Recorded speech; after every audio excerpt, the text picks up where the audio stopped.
Hasil negatif diperoleh Timnas Sepak Bola Indonesia pada laga kedua Grup F Asian Games dan dijagokan mengalahkan Taiwan. Garuda Muda justru keok dengan skor 0-1. Menghadapi Taiwan pada laga kedua Grup F, Indonesia kesulitan menembus pertahanan lawan. Gawang Garuda Muda yang dikawal Adi Satrio malah kebobolan pada menit ke-47 lewat sontekan Chen Wen-yen.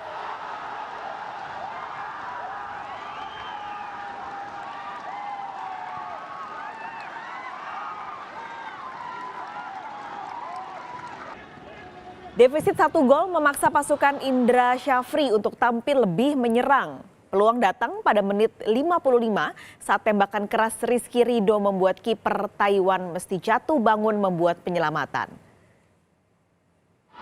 Hingga bubar pertandingan, Indonesia gagal mengonversi peluang yang didapat.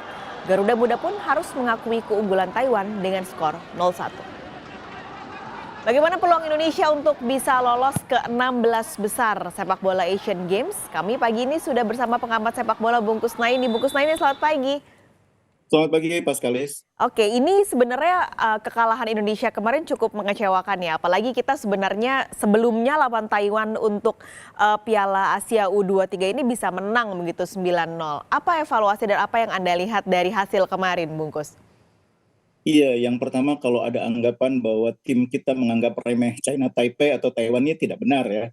Karena menurut saya susunan pemain yang diturunkan oleh Coach Indra Syafri itu lebih merupakan kebutuhan tim untuk melakukan rotasi. Karena jadwal pertandingan hanya selisih 2 hari, memang harus ada rotasi.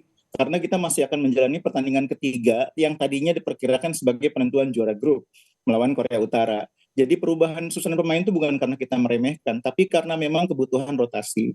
Nah kalau secara teknis pemain-pemain tidak berkembang. Pertama menurut saya karena kita memang tidak memiliki striker yang cukup bisa kuat diandalkan di depan. Itu persoalan utama. Dan itu diakui oleh Coach Indra semalam pada saat kami bertemu. Kebetulan saya ada di Hangzhou dalam rangka penugasan dari RRI. Dan Coach Indra mengakui bahwa di depan itu tidak punya striker yang bisa diandalkan, bahkan sudah mencoba mendorong Egy pun tidak maksimal. Makanya meskipun di babak kedua, bahkan babak pertama kita mengurung pertahanan China Taipei atau Taiwan, kita nggak bisa menciptakan peluang untuk mencetak gol. Akhirnya banyak melakukan syuting-syuting dari luar kotak penalti. Ditambah lagi semalam memang lawan kita bermain dengan compact defense yang luar biasa. Sangat disiplin, sangat solid, dan pemain semua berkomitmen untuk mencegah gawangnya kebobolan. Itu hal yang positif yang bisa kita pelajari dari cara mainnya China Taipei atau Taiwan tadi malam. Oke, ini berarti yang harus dievaluasi adalah satu striker tidak kuat. Juga kemarin Coach Indra ini sempat bilang bahwa timnya ini banyak melakukan kesalahan-kesalahan sendiri, nah akhirnya jadi tidak kompak. Akhirnya menurut Bungkus, nantinya ketika kita di pertandingan ketiga nanti lawan Korea Utara, lini mana yang harus dievaluasi? Karena tadi kan kalau lawan Taiwan kita kalah karena mereka defensif sekali. Sementara Korea Utara nih yang sudah jadi puncak grup, mereka mungkin sudah, pokoknya yang penting mereka tidak kebobolan gitu, yang berarti kemungkinan akan defensif juga. Bagaimana? Apa yang perlu dievaluasi dari lini-lini nanti? Korea Utara itu mainnya nggak defensif, mereka akan main normal ya. Cara main mereka nggak mungkin defensif. Nah kita sekarang yang penting melawan Korea Utara tidak usah terlalu bernafsu untuk menang gitu. Main normal aja, main santai. Kita tahu bahwa di grup ini yang terkuat itu Korea Utara. Ya. Sama seperti ketika lawan Kirgistan, pemain kita main normal, main tenang, justru mainnya bagus. Semalam itu karena kita justru mungkin karena pemain sudah nyaman dengan kemenangan atas Kirgistan, jadi ada kesan memang sangat percaya diri, tapi ketika menghadapi tembok pertahanan yang kokoh bingung, nggak ada solusi. Karena bola nggak pernah nyampe ke depan, selalu bisa diblok oleh pertahanan China Taipei yang memang sangat rapat. Nah menghadapi Korea Utara, mungkin cara main Korea Utara tidak akan seperti China Taipei semalam, mereka akan bermain lebih terbuka, ruang-ruang akan lebih banyak tercipta.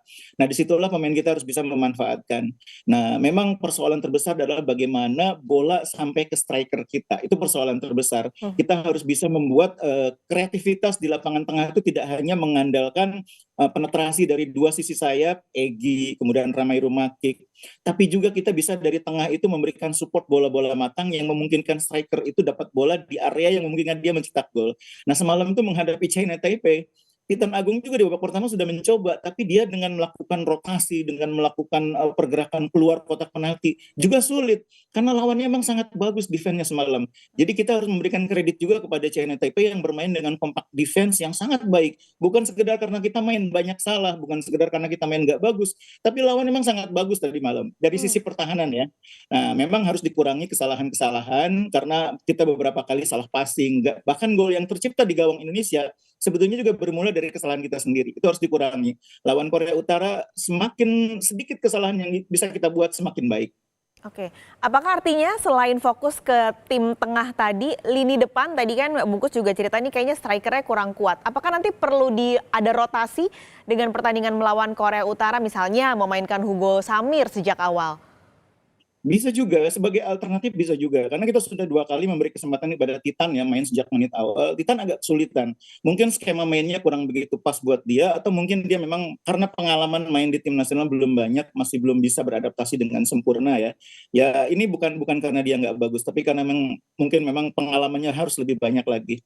Jadi harus dicari alternatif solusi cara main juga, bukan sekedar menggonta-ganti striker, bukan itu. Cara mainnya mungkin harus diubah.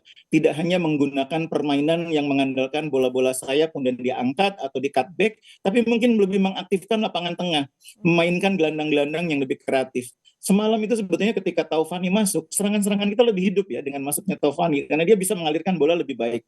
Cuma lagi-lagi memang pertahanan China Taipei semalam itu memang sangat-sangat kuat, itu persoalannya. Oke, ini juga melihat Korea Utara, lawan yang tidak bisa diremehkan dan bukan main-main berarti. Tapi Iya. sebagai gambaran, Bungkus, kalau di level Asia Tenggara saja ya, Korea Utara ini sebenarnya setaranya dengan negara apa? Kalau melihat dua permainan yang dilakukan oleh Korea Utara ya, pertandingan pertama saya kebetulan menonton penuh ya waktu mereka menang atas China Taipei, dan semalam saya sempat menonton sebentar. Kelihatan bahwa mereka ini level mainnya di atas negara-negara Asia Tenggara. Kelihatan mereka di atas kita, di atas Thailand, lebih rapi, lebih tenang, ditambah fisik yang juga lebih bagus. Sebetulnya Kyrgyzstan juga mainnya begitu loh. Kyrgyzstan juga bagus mainnya. Mereka hanya kalah beruntung dari Korea Utara.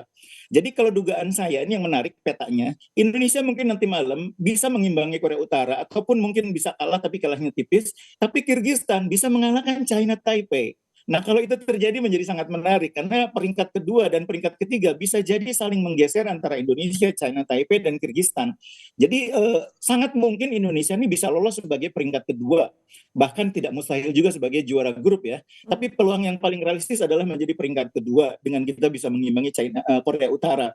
Tapi peringkat ketiganya nanti boleh jadi Kyrgyzstan bukan China Taipei. Hmm. Karena Kyrgyzstan itu punya peluang mengalahkan China Taipei. Dari cara mainnya Kyrgyzstan itu bagus sebetulnya. Nah, itu yang menarik. Nah, sisi positifnya bagi kita barangkali, walaupun kita kalah dari China Taipei semalam, kita masih ada di peringkat kedua karena selisih poin kita masih plus. Walaupun kita kalah lagi dari Korea Utara, kita posisinya masukannya masih sama bagus. Sementara nah China Taipei dari -1 jadi -2, tetap kita jadi runner up.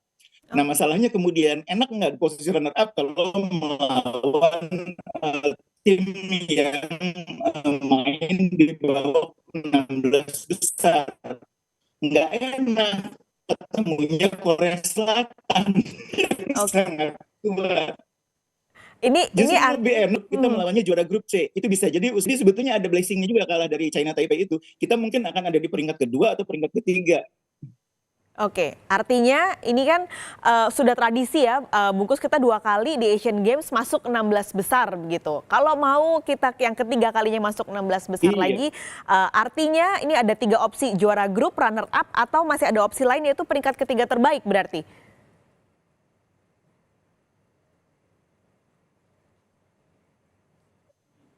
peringkat ketiga terbaik. Jadi masih ada 3 opsi itu dan terakhir berarti Bungkus masih ada potensinya kita berarti masuk lolos 16 besar? Oh, kalau lolos sih saya yakin kita lolos. Dengan Oke. situasi yang saat ini dihadapi, yakin sekali masih bisa lolos. Cuma persoalannya di posisi keberapa. Satu, dua, atau tiga. Oke, ini yang berarti akan kita Iya. lihat. Berarti nanti di Minggu berarti akan ada laga hidup mati untuk Indonesia masuk 16 besar. Doa seluruh masyarakat Indonesia dan juga optimisme bungkus berarti juga nanti akan membawa Indonesia masuk 16 besar. Bu Kusnaini, terima kasih. Amin. Selamat bertugas kembali, sehat selalu. Sama-sama, Pak Sekali.